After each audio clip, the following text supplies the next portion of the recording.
بسم اللہ الرحمن الرحیم۔ ناظرین السلام علیکم، میں ہوں آپ کا میزبان صابر شاکر، وفاقی دارالحکومت اسلام آباد سے کچھ تازہ ترین اطلاعات اور ہم خبریں آپ سے شیئر کرتے ہیں۔ کچھ پولیٹیکل ایکٹیویٹیز کی بات کریں گے کیونکہ سیاسی سرگرمیاں جو ہیں وہ آہستہ آہستہ تھوڑی سی تیز ہوتی جا رہی ہیں، اور ایسے لگ رہا ہے کہ مسلم لیگ نواز کے تھوڑے سے تیور بدلے ہوئے ہیں اور عمران خان صاحب نے تھوڑا سا ٹف ٹائم دے دیا ہے، اور وہ اسحاق ڈار صاحب کی جو تجاویز لے کے گئے تھے وہ اور ان تجاویز سے اتفاق نہیں کر رہے، اور وہ اپنے کچھ اصولوں پہ کسی قسم کی سودے بازی کے لیے تیار نہیں ہیں، بارگیننگ کے لیے تیار نہیں ہیں۔ وہ ایک جنٹل مین پولیٹیکل ایگریمنٹ چاہ رہے ہیں اور پولیٹیکل انگیجمنٹ چاہ رہے ہیں، لیکن اس میں ایسا نہیں وہ چاہتے کہ اس میں منشور جو ہے پارٹیوں کے منشور ہیں اس پہ کمپرومائز کرنا پڑے، اور اس میں چونکہ تین چار چیزیں میں آپ کو بتاتا ہوں کہ جہاں سے مسئلہ پھنسا ہوا ہے۔ اب ذرا تھوڑا سا یہ چیز اب نیچے بھی کنوے کر دی گئی ہے۔ پہلے سیز فائر تھا، جب سے اسحاق ڈار صاحب اور پریزیڈنٹ الوی کی ملاقاتیں شروع ہوئیں، بات چیت شروع ہوئی، تو تب سے لے کے کافی دنوں تک، بلکہ کئی ہفتوں تک معاملات تھمے ہوئے تھے۔ 4-6 ہفتوں سے کوئی براہ راست فائرنگ شائرنگ نہیں ہو رہی تھی، سیاسی گولہ باری نہیں کی جا رہی تھی، لیکن اب مسلم لیگ نواز کے جو تیور ہیں تھوڑے سے بدل گئے ہیں۔ اب پھر رانا ثناء اللہ صاحب اپنی پرانی ٹون پہ آنے کی کوشش کریں، ابھی آئے نہیں ہیں، صرف جھلک دکھائی ہے۔ اسی طریقے سے طلال چودھری صاحب میدان میں آئے ہیں اور مریم اورنگزیب صاحب آئی ہیں۔ یہ آہستہ آہستہ یہ کریکٹر جو ہیں وہ بولنا شروع ہو گئے ہیں اور تھوڑے سے نالا نظر آ رہے ہیں، عمران خان صاحب کو آڑے ہاتھوں لینے کی کوشش کر رہے ہیں۔ لگتا یہی ہے کہ عمران خان صاحب کچھ باتیں ماننے کے لیے تیار نہیں ہیں۔ اس کو ذرا کھولیں گے، اور پھر یہ کہ دوسرا مونے صلاحی چودھری پرویز الہی، اصل معاملہ ہے وہاں پہ کڑکی سب کی پھنسی ہوئی ہے کہ معاملہ کدھر جائے گا، اور چودھری پرویز الہی صاحب، مونے صلاحی صاحب کیا کریں گے، آخری کارڈ وہ کیا کھیلیں گے، کیا وہ عمران خان صاحب کا ساتھ دیں گے یا نہیں دیں گے، اور اسی پہ پالیٹکس لگی ہوئی ہے۔ نواز شریف صاحب واپس آنا چاہ رہے ہیں، بلکہ ان کی تیاریاں شروع ہو گئی ہیں، اور وہ واپس آ کے اس سے پہلے ان کی کوشش ہے کہ اس سے پہلے جو ان کی معاملہ ہے ضمانتوں کا، تاکہ ان کو واپس گرفتار نہ کیا جائے، تو ظاہر ہے اب فیڈرل گورنمنٹ ان کی ہے، پنجاب گورنمنٹ پاکستان تحریک انصاف اور قاف لیگ کی ہے، تو انہوں نے لاہور لینڈ کرنا ہے۔ ابھی تیاریاں کی جا رہی ہیں، ابھی سوچا جا رہا ہے، اور لیول پلینگ فیلڈ مانگی جا رہی ہے، کیونکہ ان کا خیال ہے کہ پاکستان تحریک انصاف، عمران خان صاحب تو پچھلے 8 مہینے سے الیکشن کمپین چلا رہے ہیں، وہ تو رابطہ عوام مہم پہ نکلے ہوئے ہیں، وہ تو بالکل ایک پاکستان تحریک انصاف کا ووٹر تو 100% موبلائز ہے اور متحرک ہے ہر طرح سے، اور اپنی شرکت کر رہا ہے۔ عمران خان صاحب بھی متحرک ہیں، تو ہمیں بھی ٹائم ملنا چاہیے۔ تو وہ واپس آ کے کوئی 2-3 مہینے لینا چاہتے ہیں، اور 2-3 مہینے اپنی نیٹ پریکٹس کریں گے، اپنے پرانے لوگوں کو لانے کی کوشش کریں گے واپس، اور نئی پولیٹیکل اسٹریٹجی بنائیں گے۔ پھر دوسری ایک اور چیز ہے، وہ انتخابات کا فیصلہ، وہ کہتے ہیں میں واپس آ کے، جب میں واپس آ جاؤں گا تو تب ہم انتخابات کا فیصلہ کریں گے کہ کب کروانے ہیں، کیونکہ وہ پی ڈی ایم کے ساتھ بھی ہیں، ادھر پاکستان تحریک انصاف کے ساتھ بھی ہیں، دونوں میں سے کس کا انتخاب کرتے ہیں۔ ان کی خواہش اور کوشش ہے کہ یہ جو پولیٹیکل ایگریمنٹ ہو، کہ پاکستان تحریک انصاف اور مسلم لیگ نواز کے درمیان نہ ہو، بلکہ تمام پولیٹیکل پارٹیز کے درمیان ہو جائے، اور ایک مساق جمہوریت کو ذرا مزید کھول دیا جائے، اس میں مساق معیشت بھی آ جائے، ساری چیزیں آئیں، اور پھر ہم ایک پولیٹیکل پلیئرز جو ہیں وہ مل کر کھیلیں۔ یہ اب اس میں کتنے کہاں کمپرومائز کس پارٹی کو کرنا پڑے گا، اور کیا پاکستان پیپلز پارٹی جو ہے وہ آئے گی یا نہیں آئے گی، اور مولانا فضل الرحمان صاحب پھر کس سائڈ پہ جائیں گے، کیونکہ مولانا فضل الرحمان صاحب اس وقت 3 کشتیوں میں سوار ہیں، پاکستان پیپلز پارٹی، مسلم لیگ نواز، اور تیسری ہے اسٹیبلشمنٹ کی، اور وہ ان کو زیادہ تر جو ان کو یقین دہانی کروائی جا رہی ہے، یہ جو یقین دہانی لینا چاہتے ہیں، ان کا خیال ہے کہ خیبر پختونخوا میں تو شاید اتنی دال نہ گلے، بلوچستان میں ہمیں ذرا آنے دیا جائے، اور بلوچستان میں ہمارے لیے گنجائش پیدا کی جائے، اس لیے وہ بلوچستان میں جلسے ولسے بھی کر رہے ہیں۔ حافظ حسین احمد صاحب جو ہیں، ان کے پرانے جو ہیں بہت ہی ان کے والد صاحب کے زمانے کے حافظ حسین صاحب ان کو واپس JUI میں لیا گیا ہے، اور کوئٹہ میں ایک صلح ہوئی ہے، اور کیونکہ ایک دوسرے کے بہت زیادہ خلاف حافظ حسین احمد صاحب مولانا فضل الرحمان سے دور ہوئے تھے مولانا غفور حیدری صاحب کی وجہ سے، اور مولانا خان محمد شرانی صاحب کی وجہ سے، مولانا شرانی اور مولانا غفور حیدری صاحب کی وجہ سے۔ شرانی صاحب عمران خان صاحب کے پاس چلے گئے ہیں، اور ان کے ساتھ ہو گیا مولانا گل نصیب، مولانا شرانی، وہ بھاری بھرکم گروپ جو ہے،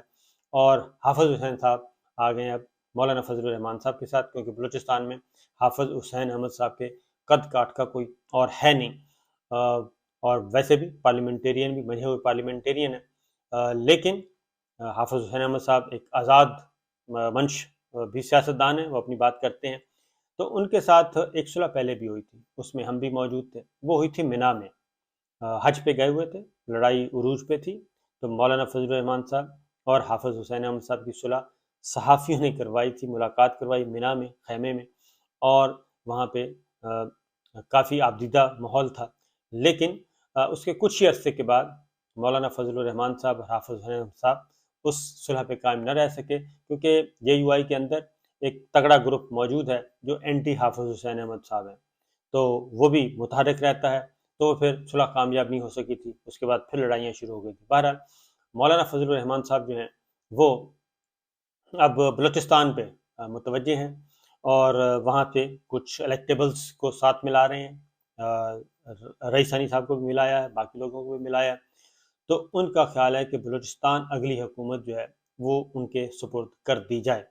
یہ اگلے الیکشن کا سیٹ اپ تیار ہو رہا ہے، پاور شیئرنگ فارمولاز طے کیے جا رہے ہیں، کیونکہ افواج پاکستان جو ہیں، باجوہ صاحب کہہ کے گئے تھے ہم اے پولیٹیکل ہیں، اور DGISI جنرل ندیم بھی کہتے ہیں کہ ہم اے پولیٹیکل ہیں، ہمارا سیاست سے کوئی تعلق نہیں ہے، لیکن مولانا فضل الرحمان صاحب کہتے ہیں کہ ہماری بات ہو چکی ہے، بلوچستان ہمارا ہوگا۔ تو بہرحال دیکھتے ہیں کہ کیا ہوتا ہے، تو یہ چیز چل رہی ہے جی۔ دوسری جانب نواز شریف صاحب کی وطن واپسی کی تیاریاں ہو رہی ہیں، اور اس میں جو 3-4 چیزیں دیکھی جا رہی ہیں کہ ان کا استقبال کس نوعیت کا ہوتا ہے، کیونکہ ان کے استقبال کے لیے ایک بہت وسیع پلان جو ہے وہ تیار کیا جا رہا ہے، ڈسٹرکٹ لیول، تحصیل لیول، ہر تحصیل، ہر ٹاؤن سے انہوں نے کہا جی کہ کم از کم ہر ٹاؤن سے 1-2 بسیں آئیں، اور کتنے ٹاؤن ہیں آپ اندازہ کر سکتے ہیں، پنجاب بھر کے، اور پھر سندھ سے، پھر بلوچستان سے، پھر خیبر پختونخوا سے، لیکن انہوں نے کہا کہ جی یہ استقبال ایسا ہونا چاہیے کہ محترمہ بے نظیر بھٹو جب 86 میں واپس آئی تھی، 86-87 میں محمد خان جنید صاحب کے دور میں اور ضیاء الحق صاحب کے دور میں، تو اسی نوعیت کا ایک استقبال ہونا چاہیے، وہ اس سے بڑا نہیں تو اس سے کم بھی نہیں ہونا چاہیے۔ اور دوسری جانب عمران خان صاحب ہیں، اب دیکھنا یہ ہے کہ ان کے استقبال کے لیے کس طریقے سے مینیج کیا جاتا ہے۔ ذمہ داریاں ابھی کچھ عرصے کے بعد سونپ دی جائیں گی، وہاں سے لندن سے پرچی آ چکی ہے کہ اس طریقے سے ہونا چاہیے، امبیرسمنٹ نہیں ہونی چاہیے،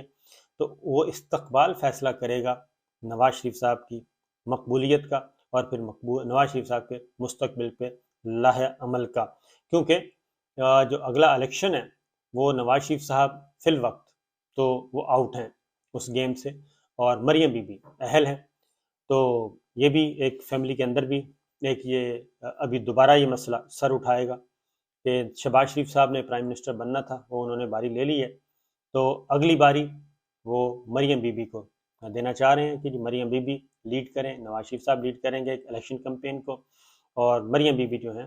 وہ آئیں گی پارٹی صدارت پہ، چیئرپرسن مسلم لیگ نواز ہوں گی مریم بی بی، اور وہ لے کے آگے بڑھیں گی، شہباز شریف صاحب 7 والی سیٹ پہ بیٹھیں گے، ڈرائیونگ سیٹ پہ نواز شریف صاحب اور مریم بی بی ہوں گی، تو یہ فیملی کے اندر بھی دوبارہ سے یہ چیز ہوگی، تو پھر پنجاب کس کے پاس ہوگا اور مرکز کس کے پاس ہوگا۔ بہرحال یہ مسلم لیگ نواز کے اندر کی سیاست ہے، تو ان کی واپسی کا انتظار کیا جا رہا ہے، چونکہ عمران خان صاحب نے کچھ شرائط ماننے سے معذرت فرمائی ہے، اور اس میں یہ تھا کہ جو نیب آرڈیننس میں ترامیم جو ہو چکی ہیں، تو احتساب کا عمل نواز شریف صاحب کا خیال ہے کہ یہ ایک پولیٹیکل وکٹمائزیشن کے لیے اس کو استعمال کیا جاتا ہے، اور یہ اسٹیبلشمنٹ استعمال کرتی ہے، اور سب کا تجربہ یہی ہے، پاکستان پیپلز پارٹی کا بھی، مسلم لیگ نواز کا بھی، اور پاکستان تحریک انصاف کا بھی۔ کہ نیب کو اسٹیبلشمنٹ استعمال کرتی ہے اور سیاستدانوں کو ہی صرف اس میں پھنسایا جاتا ہے، سیاستدانوں کو آپس میں لڑوایا جاتا ہے، اور جب لڑ کے لہولہان ہو جاتے ہیں تو اس کے بعد ان کو مجبور کیا جاتا ہے کہ جائیں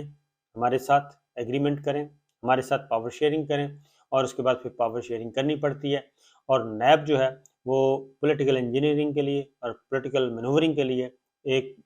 اسٹریٹجک فورم ہے، وہ اکاؤنٹیبلٹی کا فورم نہیں ہے۔ یہ پیپلز پارٹی، مولانا فضل الرحمان صاحب، مسلم لیگ نواز، ان سب کا اتفاق ہے۔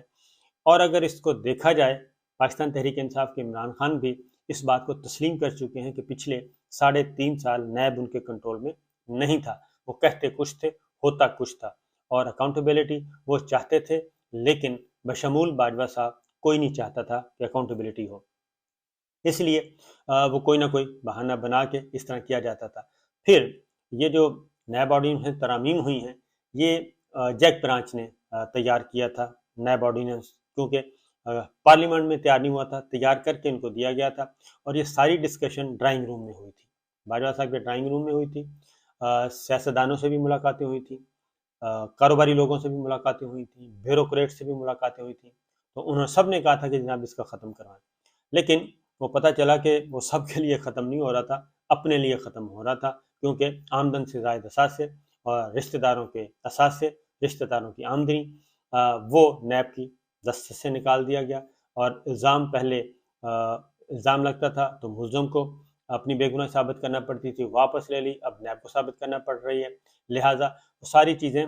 اپنی ذات کو سامنے رکھ کے کی گئی تھیں، وہ ہو گیا۔ تو یہ تو ایک فیکٹ ہے۔ بہرحال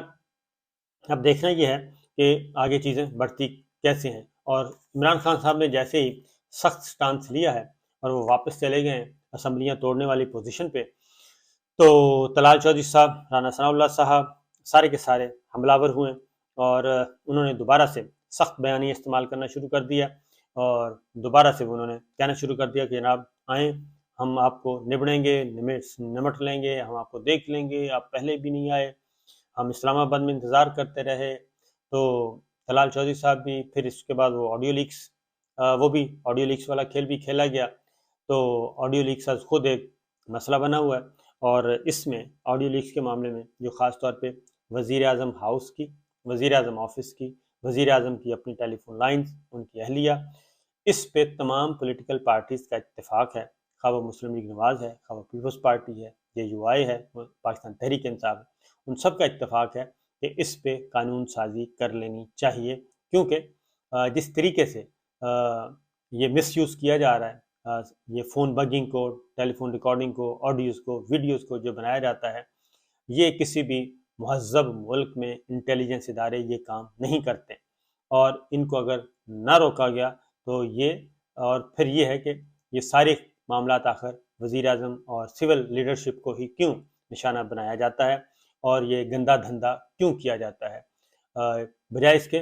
کہ انٹیلیجنس ادارے ملک دشمن اور ملک دشمن ان کی بےخطنی کے لیے کام کریں، تو وہ یہ سارا کام اپنے ہی وزیر اعظم ہاؤس کی، اپنے ہی وزیر اعظم آفس کی بگنگ کرنا، ٹیلی فون ریکارڈ کرنا، ویڈیوز بنانا، آڈیوز بنانا، اور وہ بھی پولیٹیکل وکٹمائزیشن کے لیے اور پولیٹیکل پریشر بلڈ کرنے کے لیے، قومی سلامتی کا کوئی معاملہ نہیں ہے، اور اس لیے وہ کہتے ہیں کہ اس پہ ہونا چاہیے۔ اور اب پاکستان سیاسی جماعتوں کے اندر، پیپلز پارٹی ہو، مسلم لیگ نواز ہو، پی ٹی آئی ہو، ان سب کے اندر یہ چیز پائی جاتی ہے، کیونکہ باری باری سب کی آڈیوز ویڈیوز جو ہیں وہ لیک کی جا رہی ہیں، اور اس کا فائدہ حاصل کرنے کی کوشش کی جا رہی ہے، کیونکہ پولیٹیکل گورنمنٹ کے پاس تو یہ ہے نہیں اختیار، نہ ہی اختیار ہے اور نہ ہی وہ کر سکتی ہے، انٹیلیجنس اداروں کا کام ہے، اور وہ انٹیلیجنس ادارے کرتے ہیں۔ آئی بی جو ہے وہ خود سول گورنمنٹ کے ماتحت ہوتی ہے، اس لیے وہ پولیٹیکلی کوئی ٹانکے لگانے ہوں تو اس طرح کی چیزیں کرتے ہیں، ادروائز وہ اس طرح سے نہیں کرتے۔ بہرحال یہ ایک بڑا مسئلہ بنا ہوا ہے، تو دیکھتے ہیں جناب آگے جا کے صورتحال کیا ہوتی ہے، کیونکہ وقت قریب ہے اور فیصلے ہونے والے ہیں، اب انتظار کرنا چاہیے ہمیں۔ اجازت دیجیے، اللہ حافظ۔